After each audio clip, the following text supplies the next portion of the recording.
Hello, House of Massive is here, and I welcome you all to 2024. Yeah, first review of this year, of the new year. Let's get on to a review of a film that technically was released last year, but I decided to wait till this year to watch it. So I figured Wish would be a better film to finish off the year, considering it's Disney's 100th anniversary. I mean, yeah, last year was Warner Brothers as well, but Disney was more public with it. But either way, Aquaman and the Lost Kingdom.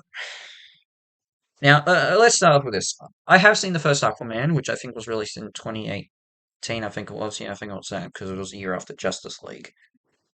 I didn't watch it in theaters. I saw it on Netflix, and I liked it. I thought it was fine. I mean, yeah, it wasn't anything special, but honestly, at the time, considering the quality the DCEU movies had, I mean, if only Wonder Woman being the only film that everyone thought was legit really good, and it was the movie released before the first Shazam. I found it really great, and well, not great. I found it really good. I enjoyed it all. I like Jason Momoa. I like the plot. I thought it was fine. I like the visual effects. Yeah, there was some things I wish could have been improved, like a little like Black Manta a bit more involved. But for what it is, I liked it. But going to this, the final film of this DCEU continuity.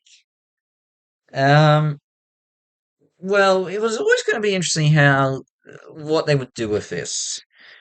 As the final film of this continuity before James Gunn resets it all for his DC universe.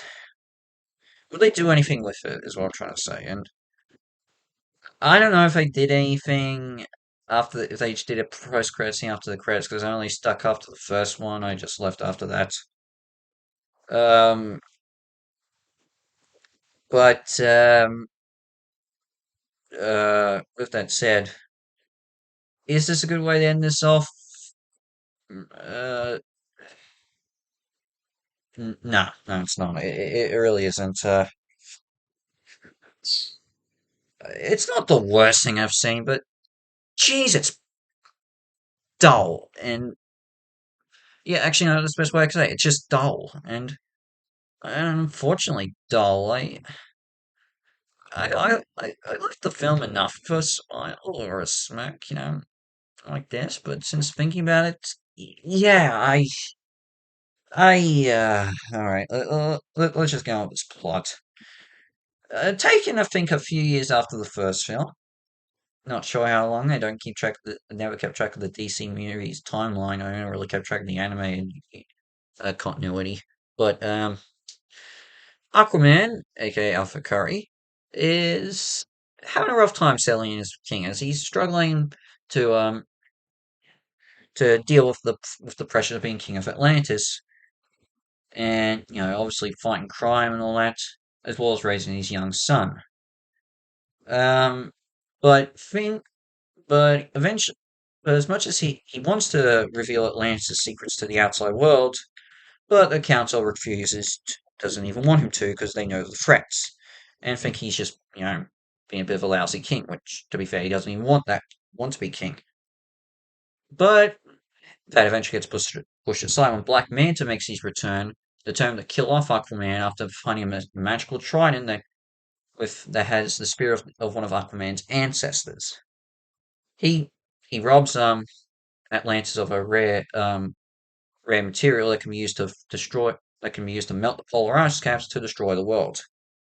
So Aquaman decides to abandon the, to turn his back on his kingdom by actually releasing his brother, who was the villain in the first film, and or half brother that is, I forgot. And they both go on a mission to stop Manta, but and understand each other more. Let's just get on with this and say the biggest problem with this is the story is very disjointed. Like, really, you think it's going to involve more. There's certain plots established in the first half, in the first few minutes would be more important, but no. Actually, the only part that seems pretty much the same way as when it started is everything to do with Black Mantra, but yeah, I wouldn't call that great. Uh,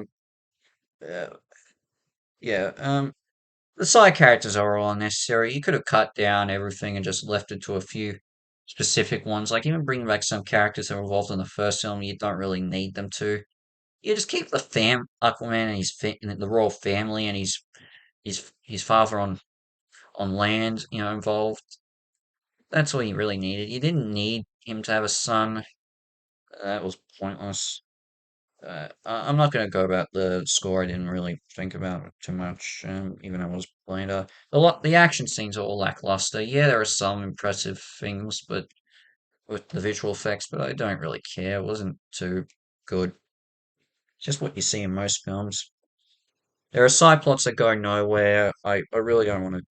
Can't really forget any. I can't really remember that much anyway.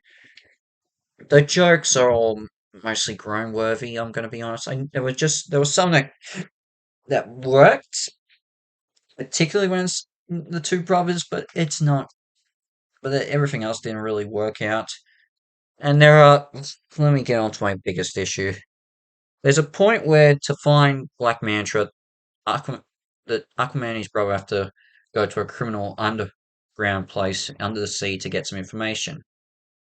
And just to be honest, it's just basically Jabba the Hutt's palace underwater. It really is. There's even a song being played in the background. It doesn't sound like Jedi rocks from the special editions, but it comes close. Like I didn't like it at all. The only difference is that this guy is that the the criminal overlord in there actually does speak, unlike Jabba. But I don't. I really. I was like, okay, I I didn't need to see that.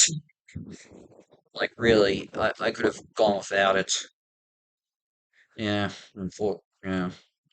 With that said, I will give credit. The acting, all the actors do a good job with everything in this, especially Jason Momoa as Aquaman. It's a shame that James Gunn won't has pretty much recast everyone, but I think Viola Davis as Amanda Waller. I think that's who plays her. Yeah, he's basically recast everyone that isn't involved in Peacemaker. Uh, yeah, but I think you could have kept Jason Momoa as Arthur Curry, just maybe, because he does a good job with what he loves. This you can tell he really enjoys playing this character. Um, as I said, I like a lot of the visual effects, and there are some jokes that work, bits of humor that work, especially when it's just between the two brothers. Um, I will say this: if you're asking whether I felt distracted seeing Amanda Heard back in this, given the whole everything that happened in 2022 with with the trial between her and Johnny Depp.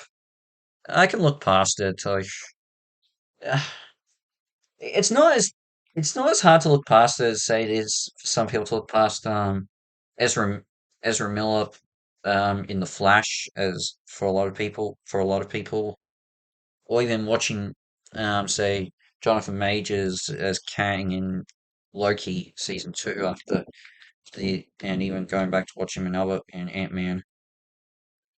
Uh, it's not as hard in this sort of case, but look, there are people's performances that whenever I watch now, after considering what I've seen, what has happened, that what has come out with their crimes and all that, and certain misdemeanors that I just can't look past. It's just it's just too hard to distance themselves from it. But with this, it's a little bit easier just because it was just there was just a lot of lies. Basically, it was not like she didn't commit any crime.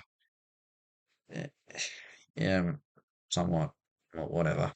But yeah, with that said, if you're gonna watch this, which obviously fans of DC films and fans of, I think, Aquaman, wait till it comes out on streaming services. Just you don't need to see this in theaters. I think just because it's the final product of the DCEU before James Gunn's reboot. Just wait. I I don't know what. Well, to be fair, I don't know what else you can watch at the moment. I mean, until I'd say, well, I guess the Mean Girls reboot comes out in a couple of weeks, but so maybe you can wait to see that. Well, I'm not going to see it. I'm trying to see if I can scale back what the movies I see in theaters this year. But yeah, yeah, I didn't like it. I give it a 3.5 out of 10 hair stars. It's just dull, and yeah, not a good way for me to start this year of watching movies in theaters. But just there was nothing else. And I guess I kind of had a bookmark from the I was going to watch this at some point. Anyway, so continuing on, I got one. I'm going to keep on with comic books for the next review, and let's jump from DC to Marvel, and I think you can guess what that would be. So in the meantime, House of Pass Reviews is out, and I shall see you for the next video. Ciao.